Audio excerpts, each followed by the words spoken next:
Hey guys, my name's Crystal Kenny, and I'm in love with creating. All things artistic and imagination involved.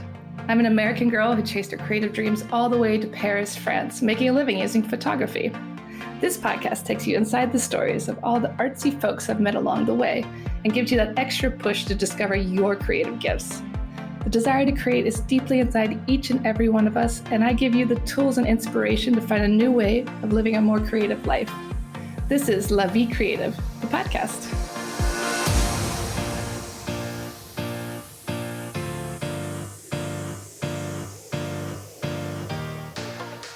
Today on the podcast, I interview Scott Porter. Scott Porter has been here since 1980, and he has lots of stories to share from all his creative endeavors around the country, including hunting for antiques and renovating old chateaus. I hope you guys enjoy the show today. So welcome to the show, Porter. I'm very happy to have you here today. When you reached out and started sharing your work and your sculptures and your photography and your paintings, we have so much to talk about, but thank you for being with me today. Well, it's my pleasure to be here. Now, you've been in France for quite some time, and I want to start with your French story. Like, what brought you here? Talk a little bit about your history here. Well, my parents made the critical error in bringing me to Europe at the age of 19. I took a year off between high school and college. We were a family of 6 children, and my father had this great project to bring us all to Europe for 6 months. He was a surgeon, Wow. but he took a sabbatical, and we came and lived in Europe. We lived in France for 4 months, and we traveled from France, but we also spent the first month traveling and the last month traveling. So we spent 6 months traveling through Western Europe at the time. It was clearly Western Europe. Hit all the great museums, some of the major sites, the major monuments, the churches, cathedrals, castles, you name it. And my mother had researched it all, and we had a very well planned itinerary. And that actually was a critical error, if you look at it that way. In that I was smitten, I was bitten by the bug. I was determined to come back to France after going to college, and when I went to college, I actually ended up studying a double major studio art and French. Those were, and of course I studied architecture and other things like that, but my double major was French and studio art. And so, but that was a direct result of having been in France the year before. And so you were preparing to come back. You're like, I had to come back. In fact, I wasn't the only one of the 6 children. I was the only one to actually make it back to live here. But my parents ended up buying a house here in 1980, a vacation house in the Loire Valley, I live actually next door to the house they bought. But so I came over in 1980, 6 months after they bought the house, and I wasn't as alone as you might think, because my parents were coming back and forth. My mother ended up spending 6 months out of the year here back in the 80s. Nice. So I would come down from Paris, but in those days they didn't have the TGV. It was much more of a process to get down here than it is today. But anyway, I would come down and spend weekends and vacations and go back and forth. So it was a great, but my coming here was I went to the art school after graduating, of course, from University of Virginia. I came to go to art school, and it was a real challenge to get the visas and get accepted in the art school. So I spent my first year in the École Régionale des Beaux-Arts de Tours, in just as 30 kilometers from where my parents have their house. So that was very convenient. My first year here, I was in the School of Fine Arts in Tours that was specialized in sculpture. In fact, they focused on sculpture. So I did a lot of sculptural projects there. But I really wanted to study painting and get into Paris Beaux-Arts School. So I did the exam there and got in for the next year. And so I went and I moved to Paris. And I think I mentioned to you in my what I sent you was that I had the opportunity. That was Mitterrand had been elected, President Mitterrand, for the first time. He was very shrewd. In those days, the Communist Party was getting about 25% of the vote in elections. And he chose, I think, 5 or 6 communist ministers to be part of his government. And that was ultimately what led to the demise of the Communist Party, at least in terms of the vote that it used to generate. because it kind of brought a lot of people on the left into the Socialist Party. But there were people in France who panicked, and there was a very rare in Paris. There was a buyer's market to a certain extent. There was a brief period when it was actually a fabulous time to buy it, and just so happened that the dollar was very strong. So I was able to finagle with my parents. We bought it 50-50, an apartment in the 6th arrondissement. And that essentially was the one major financial decision in my life that transformed my life and also set my life in motion to be able to stay here, because I did so many crazy entrepreneurial things that didn't necessarily generate income on a regular basis. So if I hadn't had that apartment with low to no overhead, I would not have been able to stay here. So real estate's a good investment. Yeah, it gave me a place to live, and actually even rented out a room in the apartment for a while just to generate some income. But and I didn't get married for the first time until I was 36 years old, so I didn't have any dependents to worry about feeding or. That's always nice too. Yeah. I love how you said in your bio how you talked about like moving through life, not in a linear path, but more like a crab moving sideways. So talk a little bit about that. I really like that. Well, I've thought about it for a long time. I saw the men around me, and I went to very competitive prep school at Phillips Andover, and then in college, I saw people champing at the bit to get their careers going, and for some reason, I'm not sure whether it was a spiritual quest or what it was exactly, but coming to Europe had awakened something in me that might be considered something like the prodigal son going out and trying to find the truth or whatever. It's something the way the Buddhists develop their awareness, or what do they call it? They call it mindfulness, trying to develop a sense of enjoying life and being aware of every minute that goes by. My quest was more of an aesthetic quest, so it wasn't necessarily spiritual per se. I was always interested in beautiful art and beautiful things and creating things. And in fact, the reason I was able to stay in France wasn't because I bought the apartment, because I didn't have a work permit. As a student, I could work part-time, but I said, well, the only way to be able to stay in France at the time was me to create a business and then get a carte de commerçant, which would be a work permit based on the fact that I have a business, which would have to renew each year. And so I did that for several years, and the business was still there. So they eventually gave me a carte de résident. So for years, every year I was doing papers right, left, and center. But anyway, I you know what that story is. France is administrative. But anyway, so so I launched myself into a business which I knew nothing about. It was one of those zany ideas that my parents and I came up with. We realized we're from the deep south, from Alabama, and we grew up with pecan nuts. And he said, it's strange that it's all these fabulous food products here, but they don't have any pecans. And so we thought to ourselves, well, why don't we introduce them to the French? So we launched this idea, and we started. I'm going to get into it too much. I'll just say that being an entrepreneur is probably one of those creative things you can do in ways which you don't even expect. But I had to create packaging. I had to create marketing concepts. I had to develop product lines, incredibly creative. I didn't particularly enjoy, however, having to be in the office every day and managing employees and overseeing production and all those other aspects of the business, I much more enjoyed the creating brand and the brand awareness and doing the trade fairs and things like that. But ultimately, I didn't like the world I was working in. I was going to Rungis, the world's largest food market south of Paris, and dealing with people and supermarket buyers who weren't necessarily the people who shared any commonality with me or any interest with me. They just wanted to know what the price was going to be. There's no fulfillment in selling so many widgets each year, and because all you know is you have to sell more widgets the next year. I wasn't getting any satisfaction out of just getting bigger and bigger and trying to survive, trying to on a 3% margin in the food business, which is very difficult to do. So, as a small fish in a big pond. Anyway, I opted to. I had to close the company down for because the Credit Lyonnais was my bank at the time, and they went bust, and they closed a lot of businesses in doing. They're going bust themselves. But anyway, it was a good thing. It was actually a good thing because I was then able to say, well, I came to France.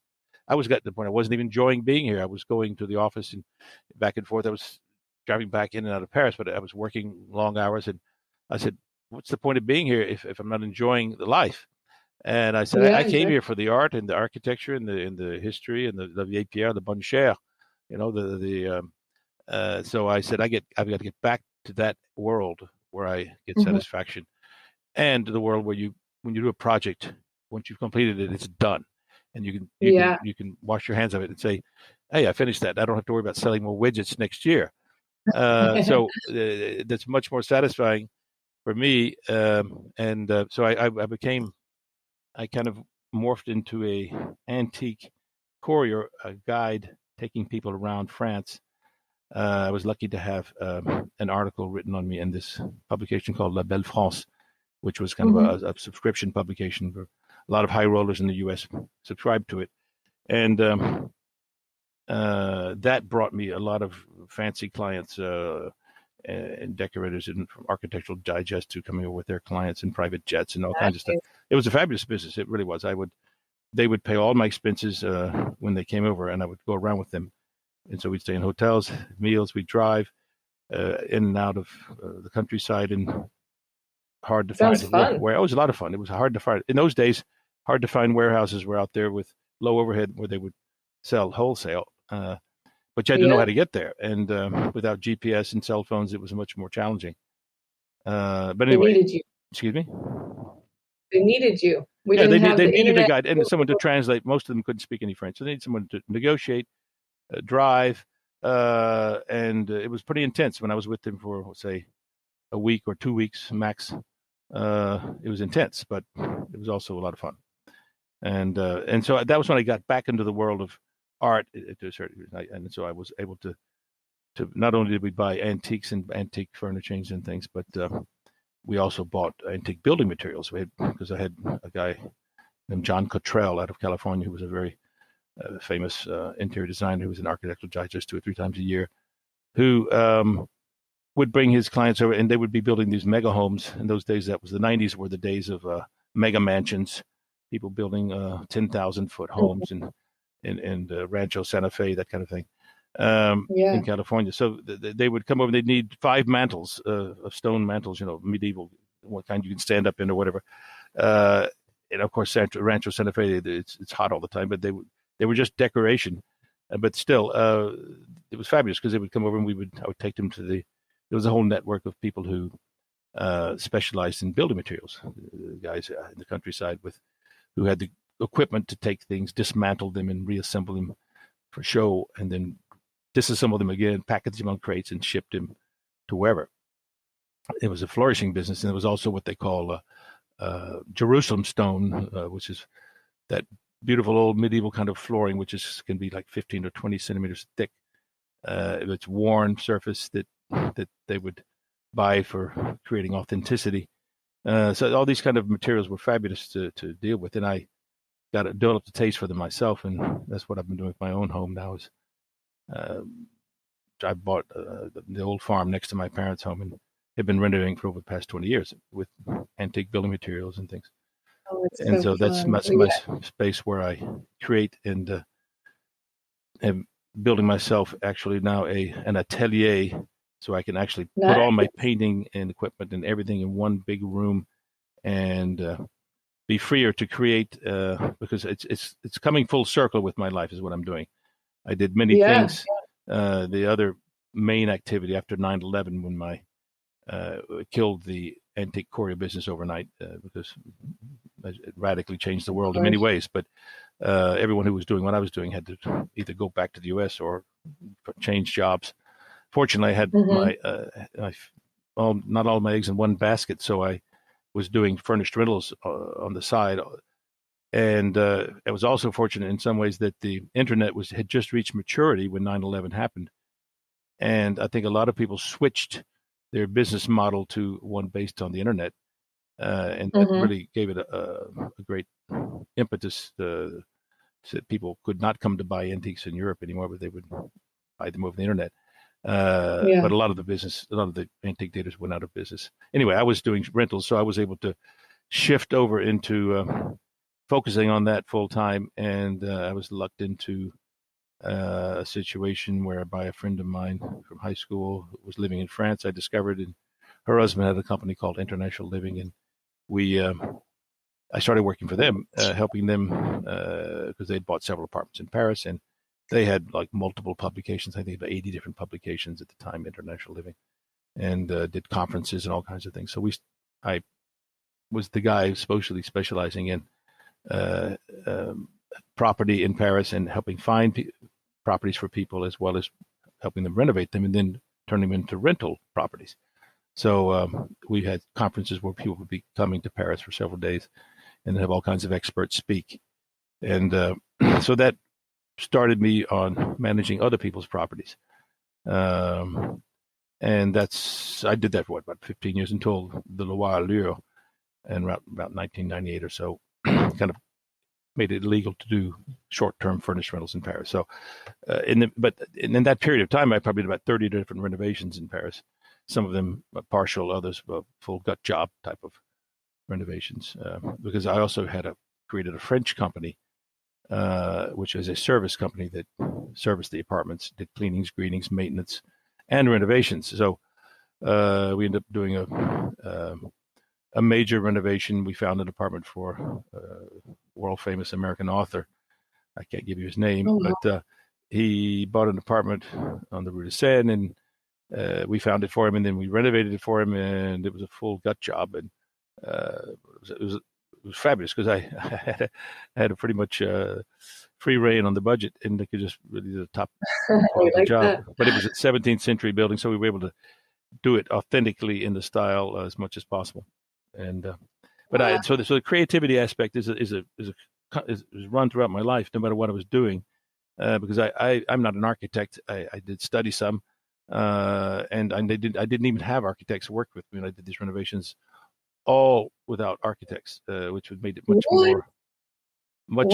Well, because in France, if you don't touch the partie commune, if you don't go out of your living space and you're not dealing with the structural elements of the building, you can do what you want in your apartment. Nice. And so you need an architect if you're going to trying to put in air conditioning and change windows or do things that are going to affect anything in the partie commune.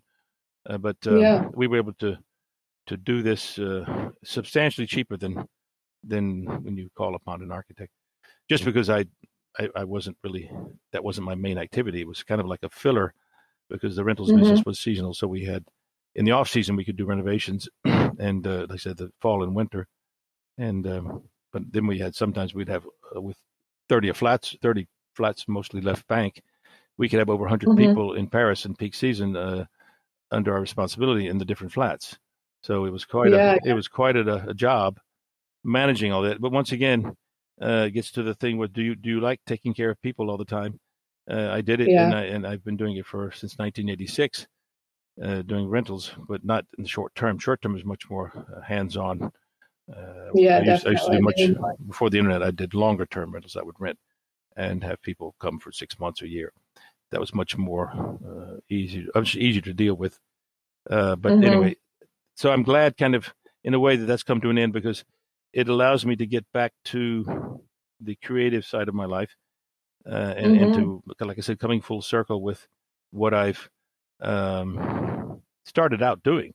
And I realized there's a common thread through it all, which is I love beautiful things, beautiful paintings, a beautiful house, beautiful yard, beautiful people. But and it's been even more so pronounced now that I realize I've had a couple of serious health incidents, which made me much more. It's kind of strange. I think it's like my awareness of beauty has become more acute. I've always been aware of it, but and often I would stop to take photographs, whatever. But you have to admit that with before digital photography came on, it was much more an undertaking to take photographs. You had to say, I'm going to go out and take photographs now, get the roll of film in my camera. And the spontaneity of digital photography and the quality of it now is mind-boggling. And it's you're free. You don't have to worry about the cost of a picture. When I came to France, I'd studied photography in the U.S. at the University of Virginia, but then I didn't have a dark room. So I started shooting color slides. Well, that was a very expensive thing in the day. Each slide I could calculate cost me 30, 40 cents. So I was like hindered by the financial, I can only take 2 shots of this because, I didn't work the situation like you learn to do in photography. And so digital photography has freed me up entirely to shoot whatever, to work the situation thoroughly, to not worry about cost, and you can immediately see the results. I mean, it's just stunning. And so that has really got me back into the photographic mindset. Because there was a period there, say in the 90s, where I really didn't do much photography. So anyway, those are the things that have motivated me in life. You've lived many lives, it sounds like. Well, that's just it. It's Jack be nimble, Jack be quick. I don't think you can survive in France as a foreigner without being adaptable. You have to really ready to be adapted to changing circumstances. The climate is not, I would say, pro-capitalist in many ways. The entrepreneur is condemned once he becomes an entrepreneur because he's suspected for exploiting people, or as soon as he hires people, then he's the patron, and the other people are the working class, and they're exploited. It's really kind of silly. But that's the reality. Well, from what I'm hearing in your story is you are a very resourceful creative. I'm hearing a lot of resourcefulness in this. And I'm curious if you think that being resourceful goes hand in hand with being a creative. And do you agree, or why? What do you think about that? Absolutely. Particularly when you are not committed to, like, I did go to the École des Beaux-Arts, and I did graduate I get a diploma from the École des Beaux-Arts in Paris in painting. But then after trying and finding that spending all day enclosed in my apartment painting all alone, which is pretty exhausting actually for the concentration. And saying, is this what the next 40, 50 years I want to spend my life doing? I said, no, I didn't find that it was satisfying enough to just be creative in that manner. I could do it now because I can combine it with taking photographs, which you're out in the world seeing things, and you can close yourself off for a while and do some painting. But I wouldn't want to do just that. But yes, you have to be resourceful to think that you can't just sometimes. Of course, this is the new reality for most people in all professions. Very few professions, people go through their lives just doing one profession, unless you're a doctor or a lawyer or something like that. Because people are having to adapt to new technology, all kinds of things that are changing the workplace. So I've been adapting ever since I came, and that's I've seen many Americans come and go. I've been here over 41 years now, and in the early days I hung out with Americans to a certain extent, but you get kind of tired of seeing them come and go. You have to build a whole new network of friends, because they didn't last long. I'd say most of them last 4 or 5 years, and they realize, they couldn't get a foothold here, or it wasn't satisfying. The beauty and charm and romance of Paris started wearing off once they realized the Metro Boulot Dodo wasn't profitable. It's so true. I mean, I've only been here 10 years, and I've already say, when I meet people, I say, how long are you staying? Yes. Because I don't want to commit my emotion to you. Yeah, as much as I love Paris, and I have to admit, I knew Paris at a fabulous time in the 80s and early 90s. I moved to tour in 1996, but for about 15 years I lived in Paris. And as a young man, unmarried, I got married in the early 90s, but it was a fabulous place to live. You could still actually park your car for free in certain parts of Paris and leave it there. Wow. You can't do that anymore. It's. And talk a little bit about your new sculpture project. I love what you created. Well, that was kind of like a shot out of the dark. I saw this email came in from the Communauté de Communes. I'm not sure you're familiar with what that is, but France has restructured itself administratively, and they've now, as opposed to individual small towns like mine, having everything all on they're grouping together to save money on infrastructure. And so there's a coherent theme in this particular Communauté de Communes, which is all the towns that are in our 22 communes, or towns that are in our Communauté de Communes, are along the Indre River, which is a small river that gives out onto the Loire, just a few miles down from where I live. And but it's a beautiful little river, and some lovely towns along it. And so it's not just that, but also the purpose of the sculptural project was the Communauté de Communes is organizing, because we're in the thick of the Loire Valley. We're really in the heart of castle country. I've got 4 major castles within 10 minutes of my house, as well as lots of other secondary and third level properties and things that are really worth seeing. But so they've developed these bicycle trails, and this is really something that people need to know about. Along the Loire River, that's the Loire Vélo, is hundreds of miles of bicycle trails, and all up and down the Loire, the communes they're working consciously to improve the pathways and the roads and things, and put signs and lodging for. So in our little town alone, on peak, of course, this was before COVID. On peak days, we have 200 or 300 cyclists coming through, because it's right on the river. And of course, the other secondary theme is that the Indre River, they've developed a cycle trail along the Indre River as well. And just so happens that they both meet up here in Bréhémont, the 2 trails. So the 2 bike trails, this is the carrefour of the 2 big bike trails. And so they wanted to put a sculpture up to kind of commemorate that. And this is the first project they've done in our particular Communauté de Communes, what they call the ComCom, for emphasizing that the Black Tournant of Bréhémont. I just saw this email they sent out, and it was very last minute. They didn't seem to have thought about it a lot in advance. They said, well, let's do this now, with a deadline to submit the first project by what was it, early April or something like late March, and I was scheduled for surgery, so I didn't have anything but a few ideas before I went to my surgery, and then I came out, was recovering, but I jotted down my ideas just the weekend before the deadline, which is on Monday, and came up with this proposal with some sketches and sent it off. But what really threw me off, I didn't expect so much paperwork. But this is France administration, and if I hadn't been here for 41 years, I probably wouldn't have done it, because it's really an offre public. You're dealing with the French government. You're proposing. It's no different from people who are proposing to build a section of the autoroute. They have to put all these papers, and it has nothing to do with creativity or poetry or artistic whatsoever. It's anti-artistic. But I did manage to fit all the papers in time, most of them. But they allowed me a little leeway, and then the first phase that they chose, 3 of us made it to the second phase of the competition, and so then we had a certain period of time to present a more definitive project.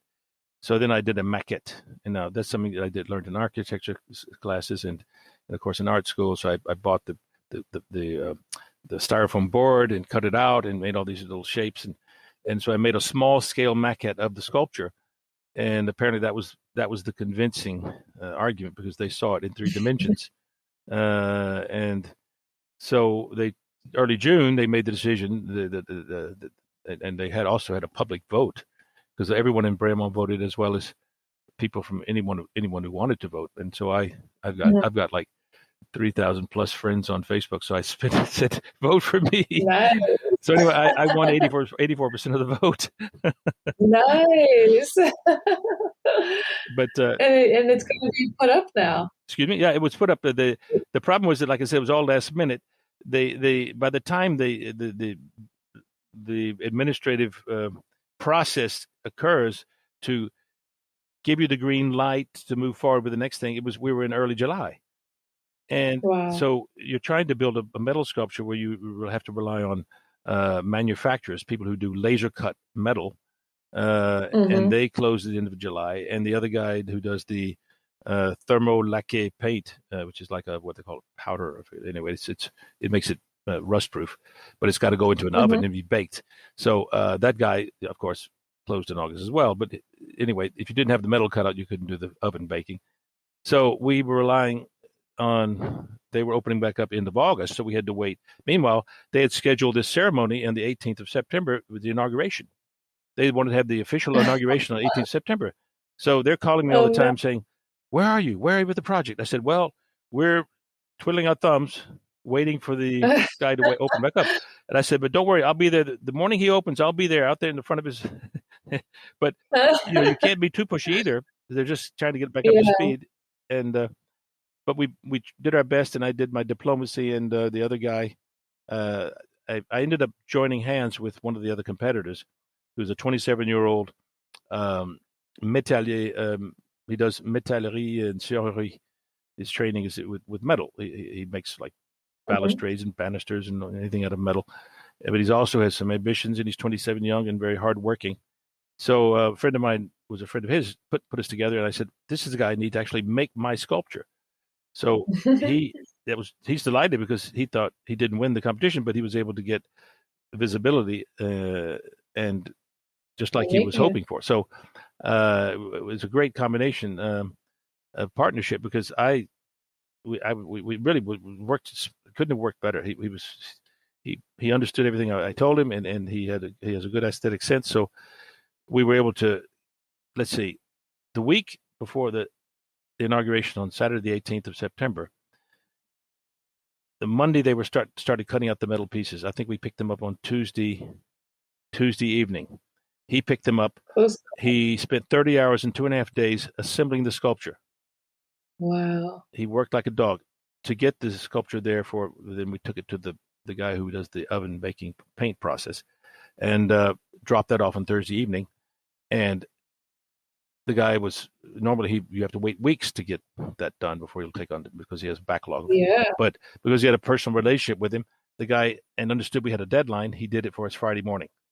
So I went. What a mission!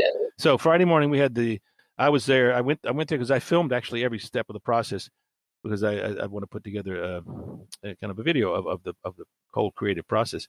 And here they were just coming out of the oven and cooling down, hanging up, and then he picked them back up Friday afternoon, assembled the sculpture, and Saturday morning I met him on site to install the sculpture, with the ceremony planned for 5 p.m. So it was really like 5 hours before the inauguration we had it set up. But so it was very important, because we got it done on time, which is, as anything in France, a challenge in France.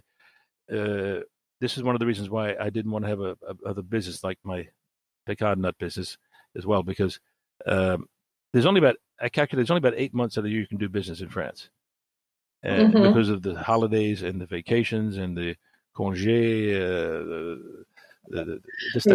so it's what I call a seasonal work ethic, and you just can't have fixed costs 4 months of the year while you're twiddling your thumbs. Can't generate income. Yeah. So France is a great country to be an artist, because they love artists here. That's probably one of the reasons I came here. You have a much better chance of surviving than you do as an entrepreneur, as a business person. But anyway, we got the sculpture done. So we proved to them that we can do it on time, despite all the hindrances. Yeah. And subsequently, I'm maybe 65 years old, but I haven't given up on my desire to achieve things. And with I got this young man working with me as a partner. Now that we've done it once, it'd be so much easier to do again. So I'm going to propose to the Comcom in the coming months. I'm going to propose to them, look, if you want to put these little symbolic sculptural elements in each commune, or in certain communes, each commune has its own iconography, because the one I did for our commune of Bréhémont, we have very specific iconography. Hemp was the wealth of Bréhémont. Everywhere there were fields of what looked like marijuana growing, and they would dry them and process them to make hemp, which was used for the maritime trade for rope. So hemp as a leaf is important. There's fishing, which was big and still here. There's horseback riding, which is really developing in the area because this part of the Loire Valley is protected by UNESCO as World Heritage Site. So there's no more building permits. You can't build any more houses in the area where you live, which is wonderful.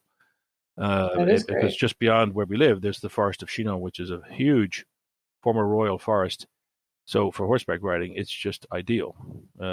So there's the horse, and there's, of course, the flat-bottom boats, which are typical of Loire River commerce in the old days because of the shallows and the sandbars. Mm-hmm. They have flat-bottom boats for shipping up and down the river. So those are the symbols. And, of course, then I had to comply with more of a com. I would just say it was not a creative idea of mine, but they wanted me to do it, so I did it. How do you incorporate the shape of 22 communes with the Indre River running through it into your sculpture? So it makes it's a shape that no one recognizes really, except maybe the people who work at the Comcom. But it fits. I put it into the shape of France, into a round shape like the Earth, a globe, and this is what I was recalling the other day with someone. My first art class at Andover was a little bit of dabbling in all different types of art, just to and one of the things we would have like a 35-cent plastic camera with cheap film that we would go out and take pictures in these specific tasks. And that's where we learned about positive, negative shape. And positive, negative shape is something that you deal with in architecture and everything throughout the years. So that's what this sculpture is about to a great extent. There's a lot of positive, negative shape. It's beautiful. You sent me pictures of it, and I think people see a website or something where they can view these? I'm going to put all that together, yes, because I've created the idea is it's a totem pole, which my initial idea was to have something vertical going up, overlooking the river with these geometric shapes and the iconic symbols within.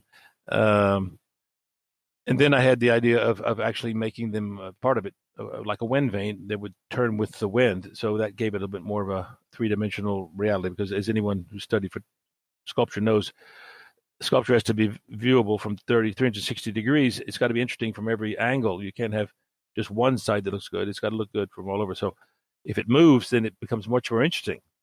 And the president of the Comcom, who gave a speech during the inauguration, he said to me afterwards, it reminds me of Calder, because Calder actually lived and worked here most of his career in the Loire Valley, just not far from here, in a town called Sachet. And there's a Calder sculpture in the town of Sachet where he lived. And it's a mobile. It moves with the wind. So anyway, that's and yes, there is a dimension of the movement. It gives a life to the sculpture as well. So that's the idea. Is it was all put together kind of last minute, but I'm really inspired by it now to keep going, to do more of them and variations on the theme, because I could say propose this to the other communes if they want to have a sculpture. Well, what is your iconography? If you have a famous writer or some famous building or a beautiful church or something, we could do an abstraction of it and have their own personal iconography for their town. So that's the goal. I love that. Well, I think it's so great that you discovered this new medium, especially right after you were having surgery and you've been a photographer and a painter and doing all these things. And now all of a sudden you're making sculptures in the Loire Valley. Yeah. Like, it's just proof. Well, actually, I'm doing a lot of renovation work too. So I'm still doing my own renovation work. I bought the house next door to mine. And so I've been renovating my own house for over 20 years. And this property next door now I'm renovating. So it's all part of the same thing. I don't really make distinction between creating spaces, I create things that didn't exist before, but it looks like it's been there for hundreds of years. And I buy a lot of things now over Facebook Market. The antiques market is completely radically changed now. But now you can go straight to the source. You don't have to go through intermediaries like I used to. You can find the guy who's going to sell the fireplace out of his house because he's going to put it up on Facebook Market, and you can buy it for a penny. Really a song, and so it's fabulous. You could, if it's the creative thing is having to pull all this stuff together and making something coherent. But there's nothing like having. I love it. Did I send you the picture on the medieval stones I just got a couple of weeks ago? No. I don't think I Oh got no, that you didn't. picture. No, I that's got right. I Facebook Market. I saw this woman was selling something. I think it was a fireback, and it was a lovely fireback, and I bought a lot of firebacks as decorative elements. So and it was only like 15 euros. So I said, my God, that's so cheap. So I set up a time. I said, I want it. I'm coming. And it turns out when I got there that she had sold her property, her house, and she was having to clean it out because by that weekend it had to be completely empty of everything in it. And so I kind of hit it off with her. And she started me showing. I was showing every part of the house, every nook and cranny, looking at stuff, and it was clothing, all kinds of. But I had to be a bit more selective. But it was. I ended up getting lots of different stuff that I hadn't intended.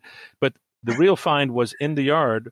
Were all these old stones, huge stones, that were from some sort of medieval structure that had been demolished, and the stones were so heavy that they were left in the yard, and they had been scattered throughout the yard. The heaviest ones were like over 500 kilos. These big, but they're carved stones. They were part of door surrounds and structural elements of this, whatever it was. And so I ended up getting them for maybe €3 a stone. It was so cheap that it was almost dérisoire. It was, but the trouble was actually getting them because they're so heavy, and that's where my Parisian scavenger identity comes in, because I used to be known for climbing into dumpsters in Paris and grabbing things that people were throwing out, and I used to get fabulous stuff. When someone's renovating an apartment in the historic center of Paris, you wouldn't believe what's being thrown out. 18th century doors, you name it, things that have what I consider intrinsic value. They're 200 or 300 or 400 years old. I found a bunch of old medieval doors, solid oak doors in the Marais once, and I was dressed for a business meeting. I had to stop my car, jump out, change my clothes slightly, grab these really heavy doors that were really extremely heavy because they're solid oak. They were like old cave doors from the Marais, so they were clearly very old, and load them on top of my car. It was superhuman effort. So I was kind of this Parisian scavenger was my identity. I would switch over into the man who would go through the dumpsters, and fortunately I had a lot of basement space to store stuff. But that was where it started, my love of old things, and I even had a friend once who furnished an entire flat with things he found in the street in Paris. It was possible. I feel like things disappear a lot faster now, because people are aware now. The Romanians drive around early in the morning with their vans and grab. Oh no, it's true. But in the day, you could find things if you knew what time to go out. Like people put them out at night, but they'd be picked up in the morning. And the bins, of course, the dumpsters. Technically, you're not supposed to get in them, or legally, it's not allowed. But if a little jump here and there doesn't, you can get away with it. But and you have to be discerning. You can't just collect anything and everything. But if you've got some, good stuff. But anyway, I love how it's combining all these efforts to create. Constantly creating, constantly evolving. And I just want to end with what advice would you give to other people who are searching for their creative gifts or things they're interested in? Because some people just have no idea. They feel a little lost in that department. You don't sound lost at all. Well, I guess in the beginning I probably was, because I said I didn't really know that if I wanted to be a painter all the time, because I didn't like the isolation of it. I think you have to find what's right for yourself, how to have human contact and some sort of community. That's one of the things I did like about art school, was that in the day we would be working in the atelier at school, so we would have our comrades there with me painting together. But if you're a loner, it might suit you that. Otherwise, to pursue a creative, and particularly in today's, if you want to call it like this, postmodernist, and not in terms of modern art per se, but postmodernist in the theoretical term of it being anything goes. It's a French concept by Foucault who developed it. It's like there's so many ways of interpreting reality and things that happen, and no single interpretation is better than the other. That's a postmodernist concept, and we're seeing that in the art world today. Anything goes. If someone wants to buy a painting done by someone who has no training in art at all, but they've started to make paintings like someone, the president's son currently, that you can sell it for sums of money that are just mind-boggling without having any training. I don't know of any musicians who can get by playing music without having some sort of training in musical theory and some sort of build-up. So art has gotten to the point where there's a lot of emperor's new clothes stuff going on. People are swayed by the marketing of the artists and don't realize that they're buying things that have dubious aesthetic value at the most. But hey, if the colors match their scheme, the color scheme in their house, so it's difficult to be an artist today. It really is. It's difficult to find truth in art, and because ultimately there aren't multiple ways of interpreting reality, but ultimately you do have to draw a line somewhere and say, where are the aesthetic values that you have to ask yourself, is this something I'd want to live with?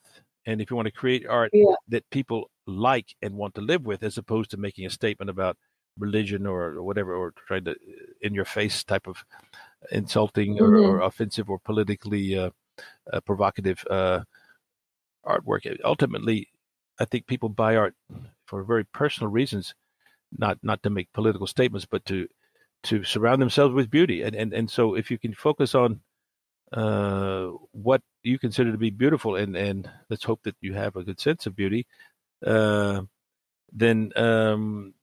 you should be able to succeed. But of course, once again, it's all marketing. How do you get what you do out to the public and in front of the public? Now, that's what's great about the internet, is that more and more people even musicians can get their creations visible or heard. But it's hard to give really clear-cut advice in today's world when we're dealing with a slick, superficial trend in art, which the galleries want people to turn out so many paintings a year so they can do a show. Well, if you ask Michelangelo how many paintings he could turn out when he was doing, it's sometimes he spent a year or two doing one painting, and that kind of thinking has gone. Now it's got to be flip them out. That leads to a very superficial approach to art. I think that we do need to return to a world of art whereby there is an aesthetic value system that we can fall back on and say, we can all admire Impressionism, we can all admire Renaissance art, we can admire medieval fresco painting, we can admire stained glass windows, but within those different categories of art, we need to have be aware of the value system that determines what is good and what is not so good, or what is actually literally bad. And there's certain rules, whether it's abstract painting or Renaissance, high Renaissance art.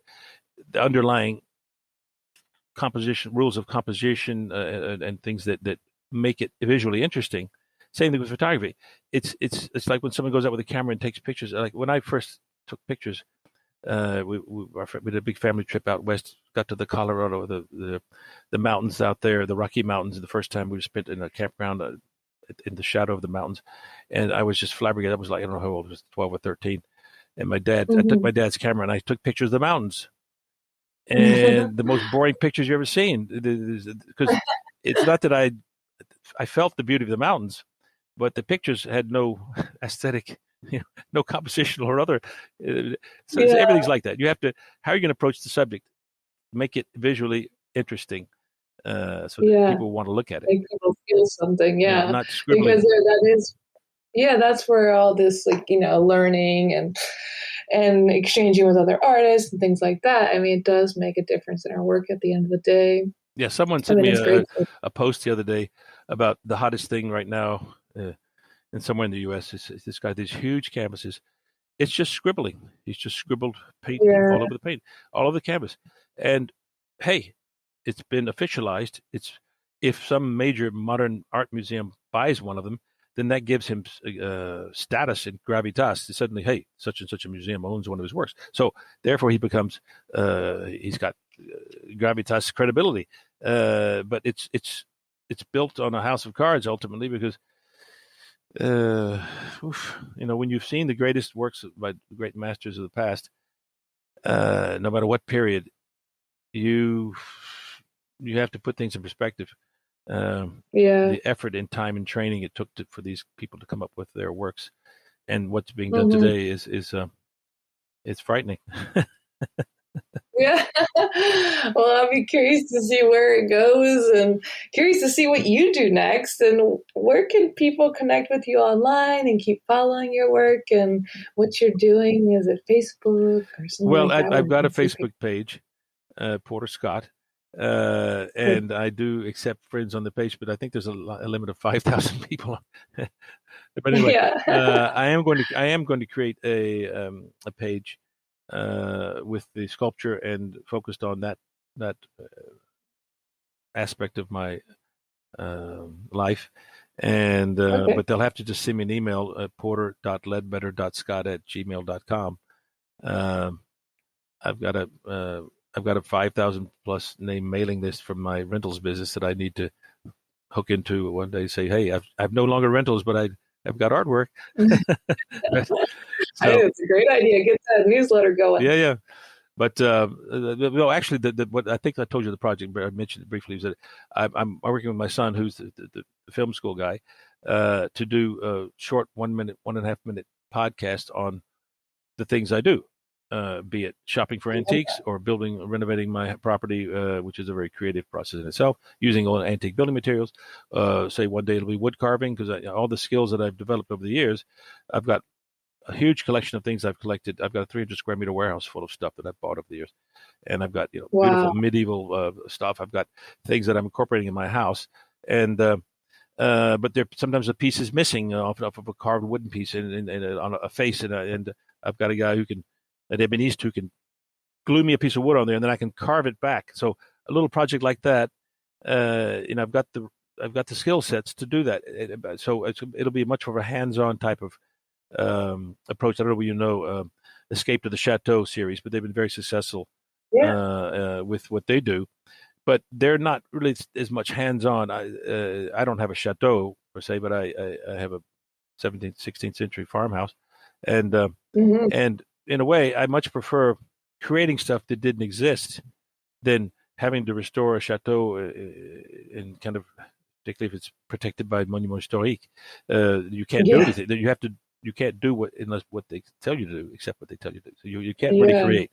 So my idea is to be much more hands-on, like how to build a stone wall with lime and sand in the way they did 600 or 700 years ago. That's what we do. I restore these things in the way they were built. I want to watch that. I can't wait to see that. So those are the kind of things that people be curious about. But there's also the hunt, the going on the hunt, which I learned to do in the 90s with the antiques. You're hunting. It's like hunters who go hunting for game, except that we're looking for antiques. You don't know what you're going to find, and it was the thrill of the hunt is fabulous. In the morning, you're saying we're going out now to an antiques fair. Who knows what we'll find?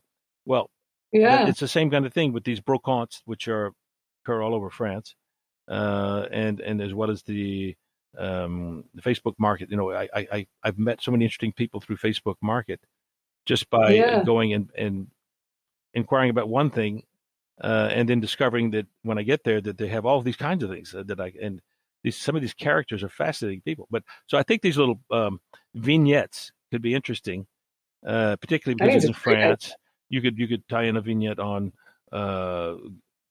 Chinon wines, which is right around the corner from here, whatever, or Vouvray wines, go see a vintner, and little vignettes like that, which will be, I think, interesting for people, and it would all be a way as well. I could do the vignette on the sculpture, and so it wouldn't all be one topic. It would be kind of like my life, a little bit of everything. So, I like that. Yeah, it'll be on YouTube. Yeah, I'm going to do it on YouTube. Just we'll have the little we've got the material. I've just got the phone to do it with the stabilizer, and we've been filming a lot of footage. My son, because he's in the film business, he has access to like drones and things. So we've been filming things from above, and we need to collate all this and start putting together the little podcasts. Well, I can't wait to see that. And I'm sure by the time we release this episode, it will be ready. And I will add it to the show notes so people can follow along on your creative adventures and your pivoting. And thank you so much, Porter, for talking to me today. Well, it's been my pleasure, Crystal. Appreciate it. I'm glad what you're doing is good. I appreciate that. I kind of discovered you and realized, hey, this is a great idea. I think one of the problems in today's world is that people are isolated and don't know what other people are doing around them. But the fact that you are doing these little vignettes on people is more than just a vignette. It's actually a full-fledged presentation, but it's good. It's people, who's out there and what people are doing. And having shared experiences. Yeah. I think there's a recurring theme of people thinking they're alone in certain feelings and especially with creativity, but there's definitely a lot of people that we're all sharing the same problems. And the same ways. COVID has certainly accentuated the isolation of many people. It's actually, in that respect, I think having social media has been a lifesaver for many people, like my 95-year-old mother who has been enclosed more or less in her home, but through Facebook, she's connected with all kinds of people and reconnected with family members and cousins and relatives. And so there's a community that people are finding ways to survive and to have something of a social life, even though they don't necessarily have a physical presence. But I think that's in fact, that's the future for many things. My 25-year-old daughter she's doing a lot of work from home now. The company she works for allows her to, as long as she's doing her work, doesn't matter where she is. Those are wonderful things. Yeah, it's freedom. Well, I can't wait to see what you do next, and we will keep in touch. Thank you so much. You're welcome. Thanks so much for tuning in to La Vie Creative. You can find more information on MissParisPhoto.com. And if you enjoyed this show, please feel free to share and spread the word for all my creative guests. We have the power to help them to keep doing what they love. See you next time.